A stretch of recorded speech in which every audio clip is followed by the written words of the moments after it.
right, now straight out of this line, I want to draw your attention to the remainder theorem, okay, which you actually did a bit of work with yesterday, but just in case you can't remember what the actual theorem is, come back to that 0, right? This guy over here, okay? If I take that 0 and I sub it into this polynomial, okay? So if I work out p of 2, because of the way we've written the division transformation, right? You can see that this is going to become 2 minus 2, and it doesn't matter whatever you get. You'll get some enormous number, right? But it's going to be 0 times that. Okay, so you're going to get 0 here, and then what you're left with is this independent term, right? So it's just going to be minus 27.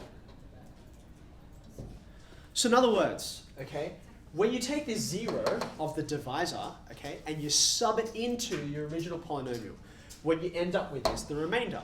And that's why this is called the remainder theorem, okay? So let's generalize it. Suppose we were not dividing by x minus 2, okay? But suppose we were divided by some linear monic factor like so, okay, x minus a, right?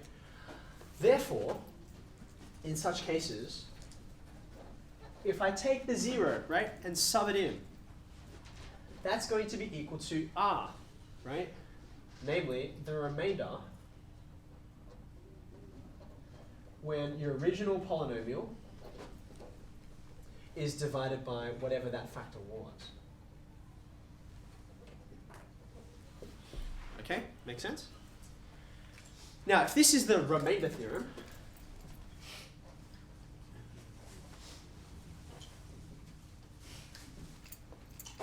the factor theorem, which is what the second exercise you were looking at yesterday, is just a special case of the remainder theorem, namely when the remainder is 0, right?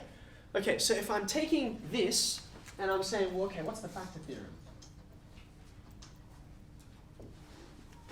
It means that if I do this thing, I stick in that number, which in this case was 2, right? If I stick in that number and what I end up with is 0, okay, that means that the remainder is 0. Okay, so instead of saying the remainder of this is 0, I would use that language which we introduced back in the terminology, right? Which is to say that this is not just any old divisor, it's an actual factor, hence factor theorem, right? So if this is true, then x minus a is a factor.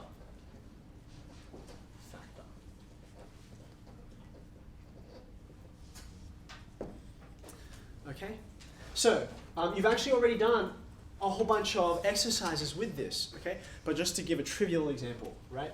Suppose you've got this guy.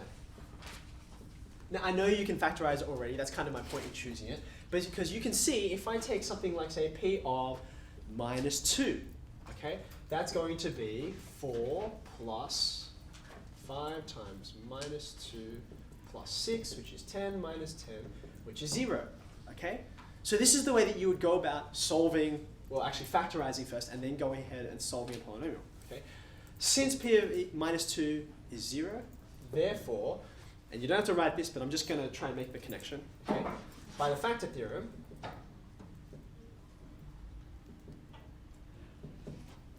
x plus 2 is a factor, which you already knew, right?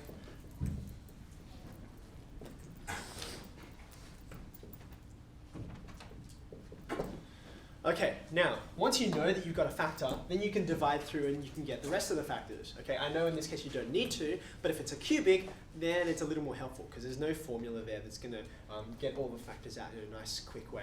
Okay, there is a formula, but it's not nice or quick. It's really disgusting.